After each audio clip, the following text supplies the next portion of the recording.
Në TikTok po qarkullojnë video të njohura si Sigma, që flasin për forcë, vetkontroll dhe sukses personal.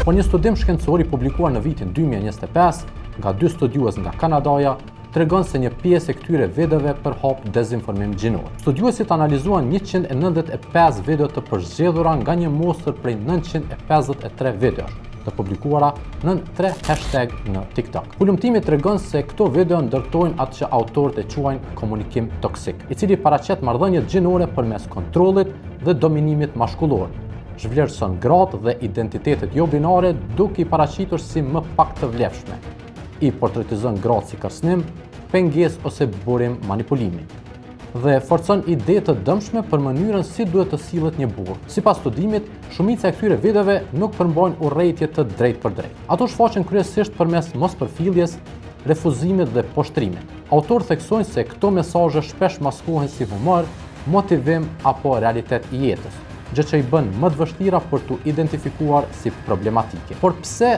është kjo e rëndësishme për të rinjt? Sipas hulumtimit, TikTok po përdoret gjithnjë më shumë nga adoleshentët si burim informacioni.